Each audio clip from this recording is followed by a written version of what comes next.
Okay, so this is an Unreal project browser. So this is usually where we're going to start if you don't have a project set up already. You'll see your recent projects here. This is like, the Godot editor project page. And then these little boxes here, you should see if you downloaded the templates. If not, you should download those. There's templates to kind of help you get started, just like there are in Photoshop or other Adobe programs and stuff. The game templates are the first ones. There's also templates for other stuff like architecture, simulation, etc. We're gonna stick with the game templates. I'm gonna use the first-person game template for the overview. But feel free to play around with the third person or the top down or whatever. You might want to use a different one. We're not going to we obviously only have 3 weeks, so we're not going to create our own animated characters or anything like that. So the first person template might be better just in terms of some of the limitations that we're going to have. But if you like the avatar in the third person template, or you want to figure out how to add your own avatar on your own, you can do that. Anyway, we're going to start with the first person template just as to get started. And then we want to set the project location. So that's down here. You should make sure that this is, your project folder.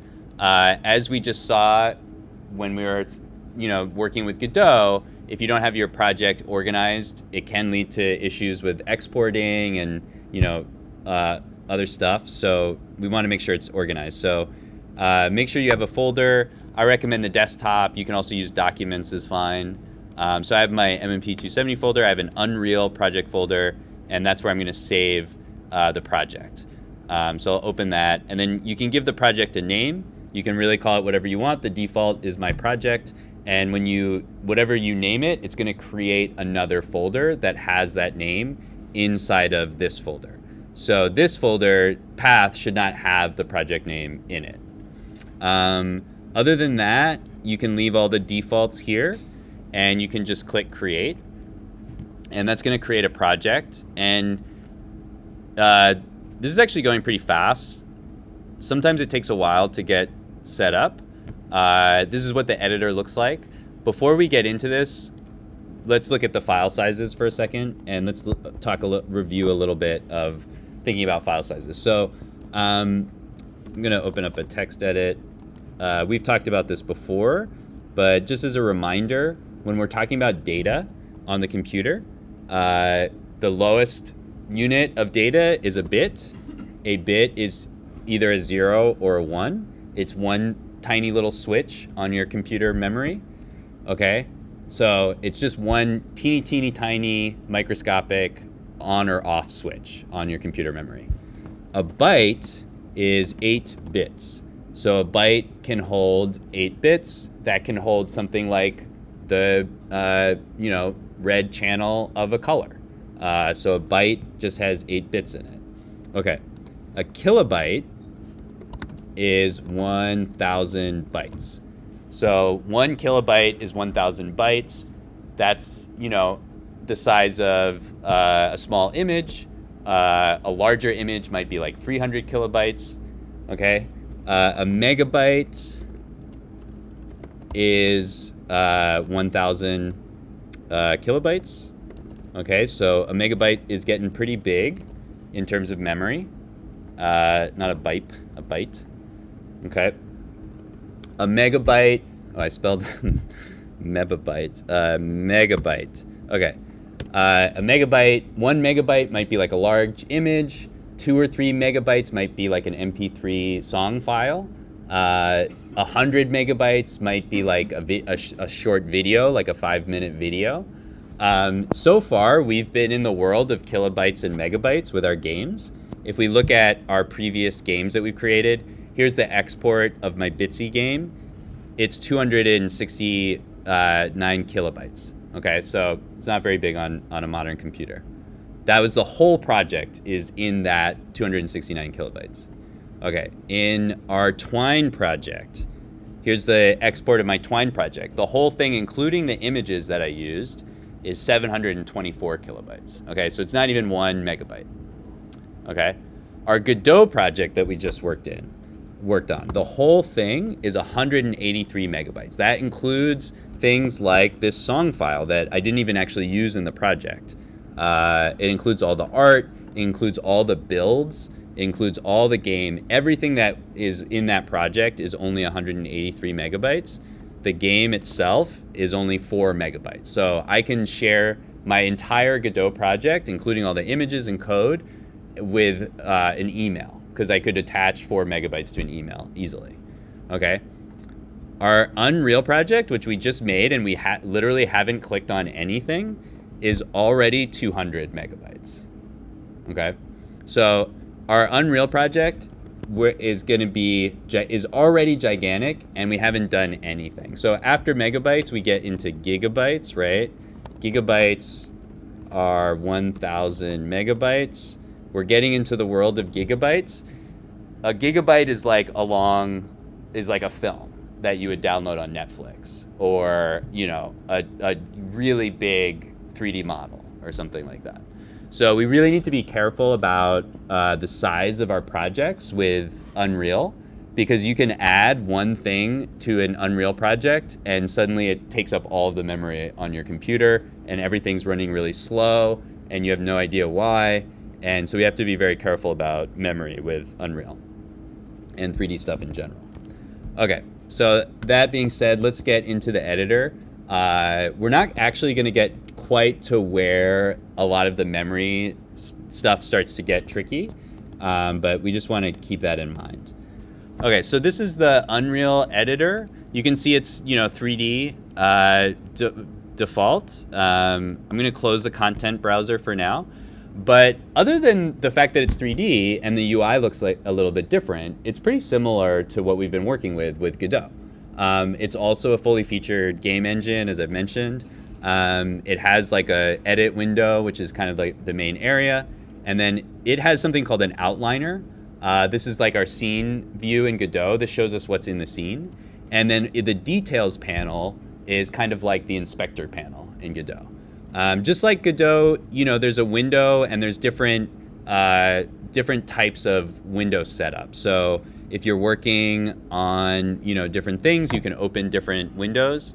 We're not going to really work with much other than the basics, so we won't spend too much time here, but there's a lot of other windows that you can add in here, and you can, move them around and change them and get rid of them, just like you would in any other, modern software. So let's bring these guys back. Okay, so in the main view, let's look at navigation a little bit. It's similar to Godot, but it's a little bit different. So in Unreal, you can use the mouse to kind of move around. So if I hold the left mouse button, I can like pan left and right with the main camera, and I can actually move back and forward. This probably isn't like the main way that you would interact with it, but I can also use the WASD keys to move forward and back and left and right, and also up and down with Q and E. So I can move around in my scene and kind of like explore stuff and, look at different stuff. So that's with the left mouse button. If I hold the right mouse button, I can move up and down and look around like this. And I can also use WASD and QE to move around. So that's kind of the main way that you're going to navigate the scene as you're building out your level, is driving around as though you're, it's kind of like a flying state in a game. You can also zoom in and out with the scroll wheel, which is a pretty typical interaction. So I can scroll into stuff and scroll out of stuff. And those are kind of the main ways that you're going to navigate and get around. Up at the top, you have a bunch of different things that kind of determine how you use the engine. So there's a bunch of like stats in here. We don't really need to worry about this too much. One thing you might want to change is the field of view. The default is 90, but you can kind of, zoom in or zoom out. But most likely you can probably just leave that as is. You can also show the frames per second. So if you feel like the game is running slow, you can turn that on and just see if it seems like it's running slow. But it should just say 60 FPS there. So yeah, this controls the camera. So the default camera is this perspective camera. But if I go to like top view, I can see a top or a bottom or a left or a right view of my scene. And this gives me kind of like a different mode of editing stuff. It, by default, changes the view to wireframe, but it doesn't have to be in wireframe. If I want to see what it looks like, I can change this to lit, and I'll see the lit version or the unlit version, or there's a bunch of other versions. But normally when I go into right or top view, it'll show me the wireframe view. So you can go back to perspective. If I want to see both, there's a little toggle over here that looks like a little grid, and that will give me a few different views. So I have the backside view, the right view, and the top view. And you can see when I'm scrolling, it kind of scrolls all of them, but you can turn that off.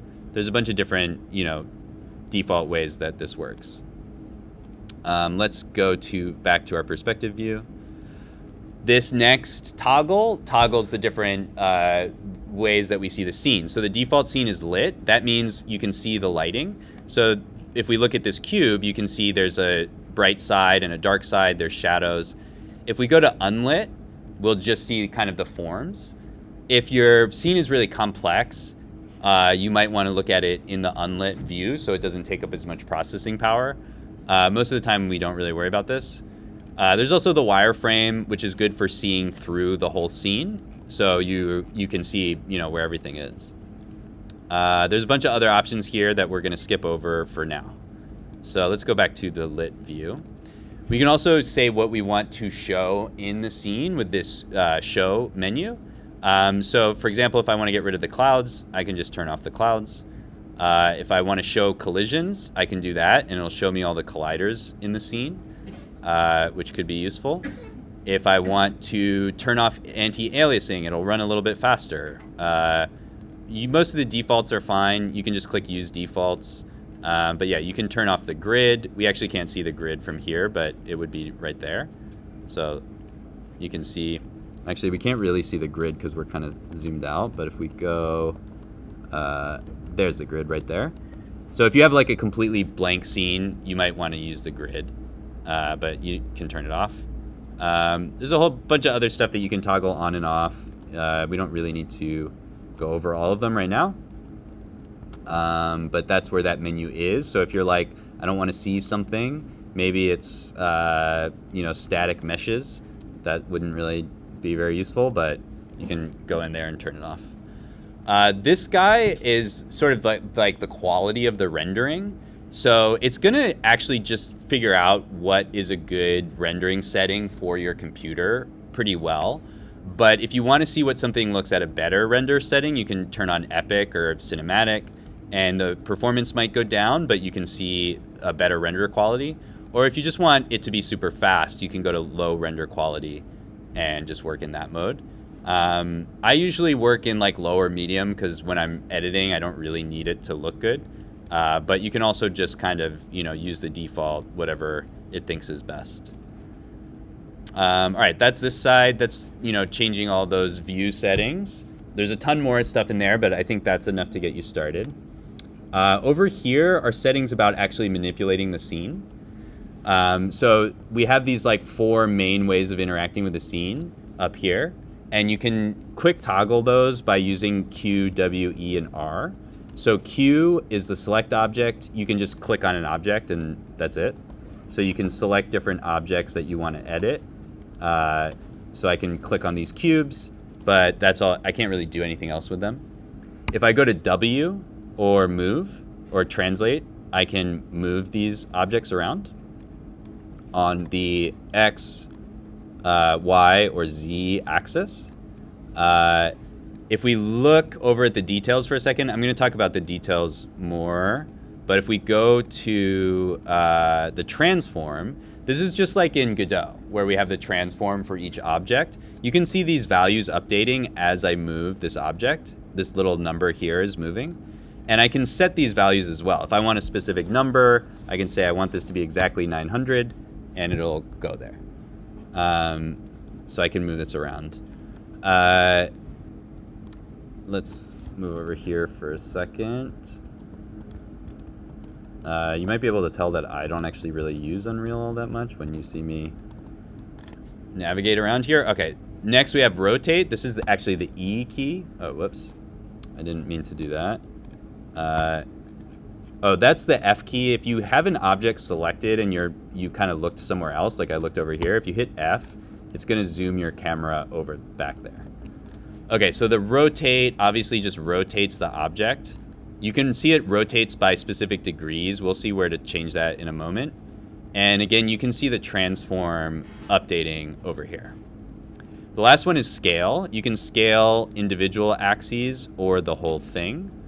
And you can see the scale update over here. If you lock the scale, then, oh, I thought it would force it to stay the same, but I guess that's just for changing these numbers, maybe? Okay, yeah. Although that's way too big. Let's undo that. Okay, I'm just hitting Command Z to undo. Okay. So those are our kind of like main transformation tools. This guy sets the snap. So if you turn snap off, it'll just move around like at whatever, however far you move it. If you turn snap on, it's snapping, but it's snapping at a very low level right now. If I snap to like 50, oh, it's not really snapping. Maybe I have to hold Option. Oh, nope. Control. Nope. There, I have to hold Command. Okay. So to get the snap to work, you have to hold Command. Now it'll snap to increments of 50 or 100 or 500. So it snaps between those values. So you can get more accurate, movements that way. But if I set it to like 5, that's probably more likely, or 10, where I would want to move it around. And that works with rotation too. You can see it's snapping in increments of 10. That's set right here. So if I want to snap in increments of 5, I can do that. Or I can go back to 10. And then we have scaling as well. Okay, so those are all the snap options. This guy shows either global or local transformation. That changes based on what you're using. So if I use move, it's going to be global. I'm moving it in the global space. If I move rotate, it's also rotating in global space. But if I move scale, suddenly it switches to local space. And that makes sense because we don't want to scale, relative to the scene. We just want to scale relative to the object. But you can toggle that if you want to. Okay. Most of those things you just want to leave the same. This will snap this object to a surface. So if I turn this on and then I grab the middle of this object, it's going to snap to other surfaces. So notice that it's like clinging to the side of these surfaces. And it's also going to the middle because it's using the origin point, which is in the middle of this object. So that can be useful for, designing a scene if you want something to be, snapped onto a surface. I don't really use it that much, but you can toggle it on and off there. Okay, those are all of our manipulation tools. So that's what we're going to be using a lot to design a scene. We're going to add little boxes and ramps and whatever else you want to add and set up our scene. So let's look at the outliner. Any questions on any of that, any of those tools before we look at the outliner? Okay, sweet. There's tons of other stuff to cover, but we're just going over the basics. So let's look at our outliner right here. This is just a list of all the objects in the scene. And these are obviously just the default objects. So we didn't add any of these. These are just part of the template. We'll look at how to add things in a moment. So you have folders. And you can create a folder by right-clicking and clicking Create Folder.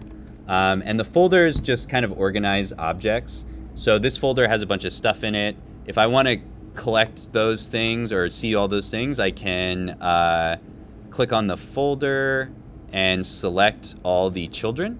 And so it'll select all the children there. And then if I hit F, we'll see all those children. I can't really do much with the folder. I can't actually I can turn the folder on and off. That's pretty much it. If I delete this folder, all those objects will just go into the main hierarchy. It won't actually delete the objects. So I'll just demonstrate that. If I delete the folder, all these guys are still there. They're just down here now. So if I actually wanted to delete this block, I would have to click on the folder, go to select children, and then hit delete. And now they're gone. Okay. But it's nice to be able to organize stuff. You know, you can make folders in folders, etc. So we have this block here. I can't even move the block. You know, I have to select everything. Godot works a little bit different where I can kind of move everything, which is nice, but we can't do that here. So let's say I move this whole thing. I can move it over here. Notice that this little star appears. That shows us things that haven't been saved. So if I hit Command S, those will go away. So that just shows us changes that haven't actually been saved yet. So we have another block here. You can see there's different stuff in here. So if you're looking for something specific, you can also search. So if I want to see all the cubes in the scene, I can type in cube and it'll show me everything. So all of these blocks are different parts of the scene. This one down here, playground, is the sort of outside. So it's the floor and then these walls. These are just cubes that have been scaled. Okay, so it looks like a nice, contained object, but it's really just a bunch of cubes. So if I turn off one of the cubes, then it's gone. So that's sort of the container for this level. That's just this, template. These simulated cubes are the physics cubes. You can add physics to anything pretty easily in Unreal, but some stuff has physics by default, like these little blue cubes. So if we play the scene, these cubes will run around. So if I hit play, you can see the cubes interact with the player because they have physics turned on. Most of the stuff, I just run into it. This little gun thing I can pick up, and then I can shoot stuff. And, it'll interact with stuff in the scene. Yeah. So stuff that the blueness is just, doesn't actually have anything to do with the physics. It's just the color of these specific cubes. But I could take other parts of the scene and add physics simulation to them, and they would behave the same way. So I can hit escape or stop to get out of the simulation. So I have the simulated cubes. This object is this little gun thing, which, if you want to leave it in there, that's great. If you want to take it out, that's probably what I'm going to do, because I don't really need to shoot stuff. But you do have this little gun guy in here. This is just an object that you pick up. That's all it is, but it visualizes the little gun thing that you get. This is the player start area. And this is just an object that has, you can see some player controls. It has a little capsule collider, and it's got this little flag of where the start scene is. Editing this is a little bit trickier. We have to open this up in the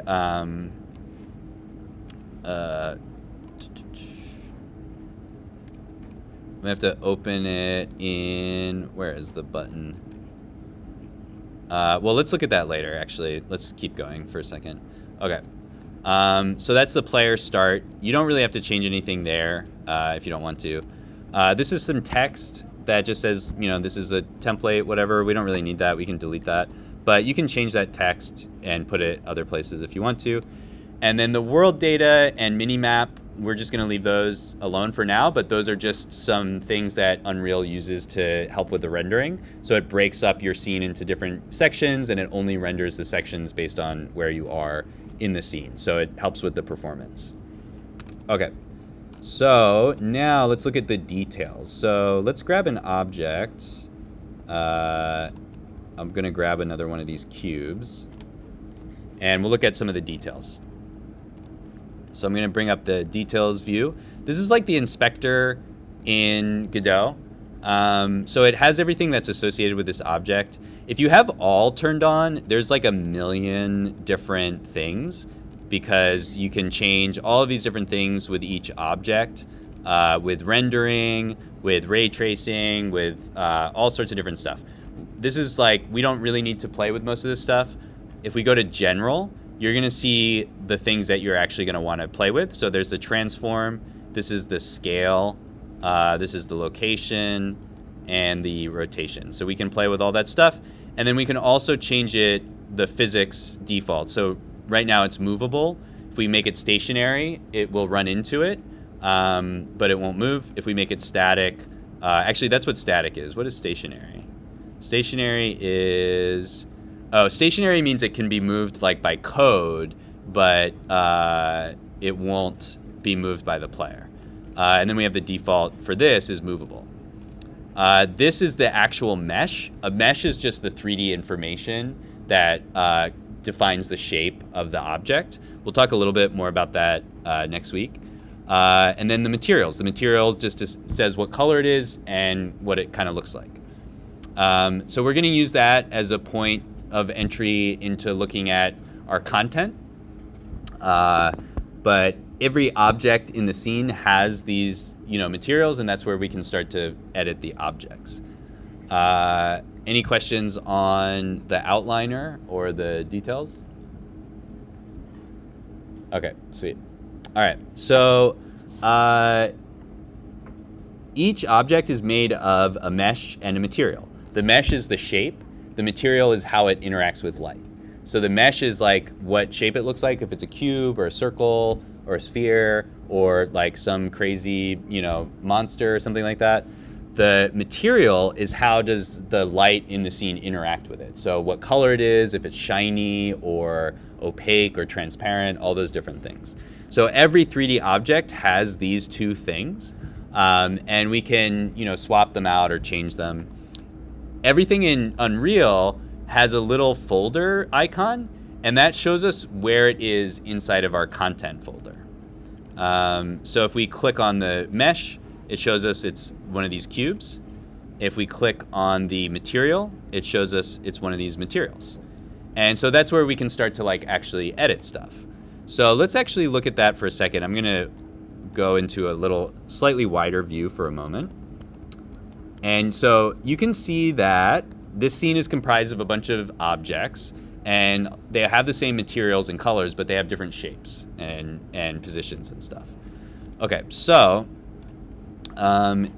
everything that's in the scene is an instance of something that's in my content drawer or browser. If I open up my content drawer, I can dock this over here. For some reason, it then becomes the content browser. I don't know why. It's a different word, but that's what happens. And then if I want to get rid of that, I can. But anyway, so that's our content stuff. And you can see this is like the files in Godot. This actually points to our actual files on our computer. So if I right click here and I go to show in Finder, it does nothing. It should show me this in the Finder. There it is. Okay, so there's all the content of the game. And so you can see these are the assets that are included with that template. If you use a blank thing, you're not going to have those assets. You'll have to import them. But if you use the template, you'll see that there's all the stuff for the first person assets. So under level prototyping, there's materials, there's meshes, and textures. In the first person, there's some code. Blueprints are what Unreal calls code. There's some input stuff and some maps. There's the weapon. There's the arms that will animate if you're using the weapon. That's all the stuff that's in here. So let's look at level prototyping. There are materials, so there's different materials that kind of determine what things look like. There's some meshes, which are just different shapes. There's a cube, another cube, a cylinder, a quarter of a cylinder, and a ramp. Those are just the defaults. And then there's this one little weird texture that it uses to create all the materials that have these little grids on them.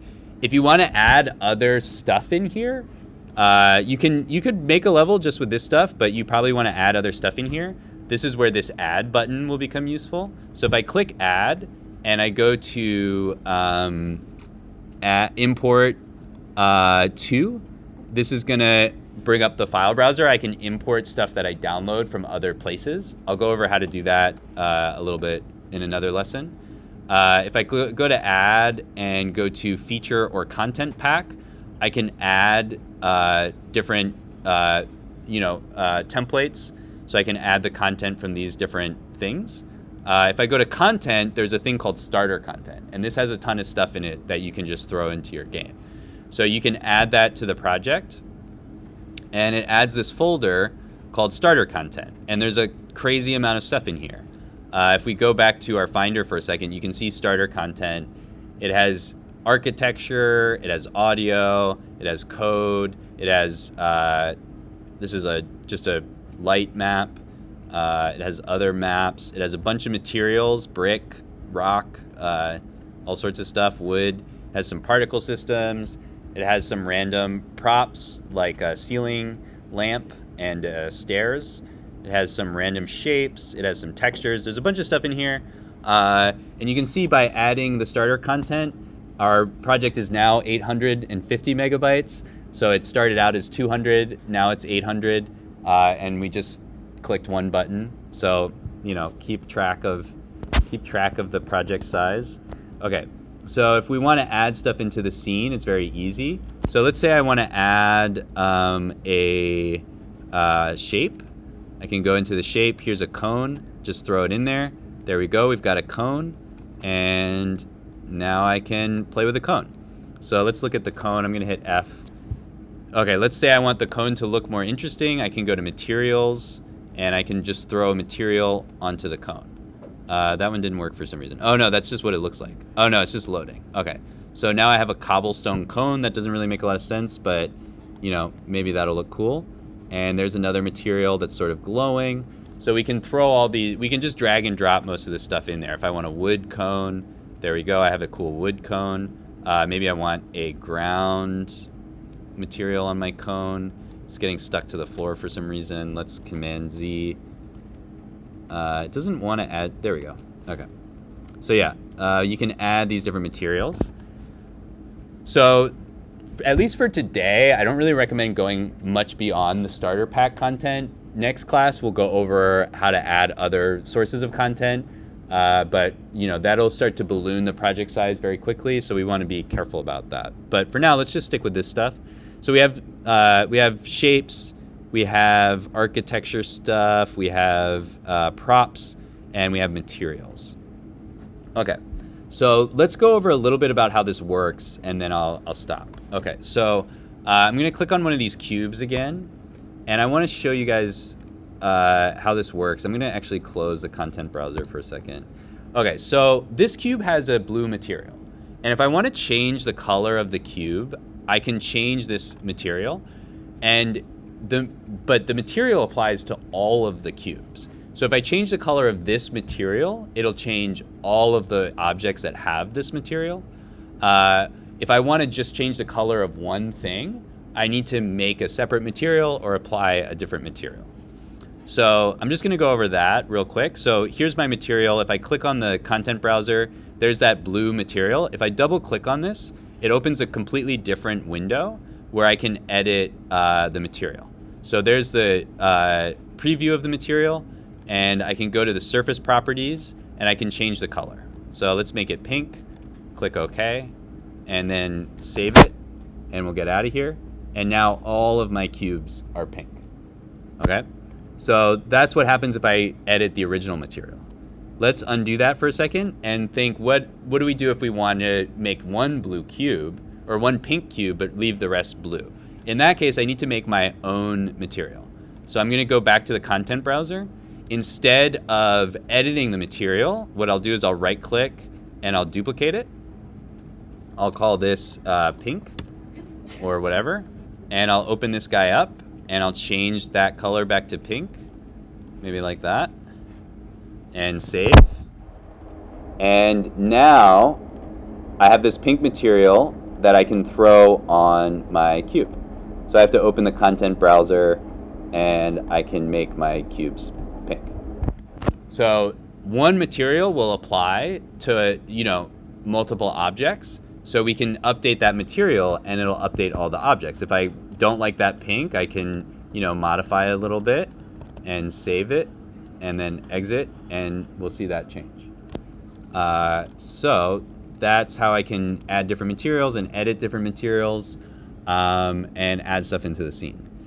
So now I'm going to turn it over to you guys to just play around with this stuff. What I kind of recommend doing is just like deleting everything in here and just starting from scratch, import the contents, and just start throwing stuff around. So, if I delete all of this stuff, I'm just going to select this stuff and just delete it.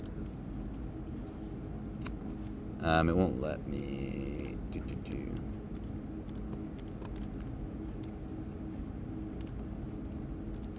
Okay, this takes longer than it should, but let's get rid of this stuff.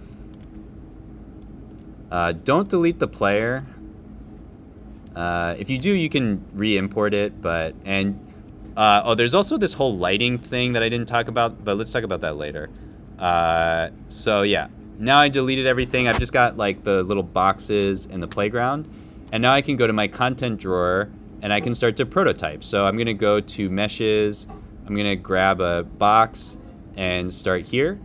And then what I can do, if I wanna start prototyping, I can, scale the box in different ways. Let's say I scale this over. And then I can also, one thing that's really useful is if I hold Option, if I get the select button and I hold Option, or maybe it's the move button. If I get the move button and hold Option, there we go. Okay, if I hold Option, it makes a copy of whatever I'm selecting. So if I start to select and then I hold Option, or no, I hit Option and then move, it'll make a copy. So if I want to make like a big wall, I'll grab this, I'll hit Option, grab this, and start to add different components. And if you have Snap-on, that makes it a little bit easier because everything just lines up nice and easy. And now I've got like kind of a goofy looking wall. So you can duplicate objects and start to design stuff, look through the assets, and just start building out a little scene. It's gonna look kind of goofy, just kind of get used to it. Don't be afraid to delete stuff and start over, because it does take a minute to kind of get used to things. But when you're done, just save it. Make sure you save everything. Double check that your project isn't an insane file size. So mine's 850 megabytes. That's really big. It's going to be hard to get that off your computer or do stuff with it. So you may want to, kind of be careful about how you organize it. Yeah. So I'll stop there.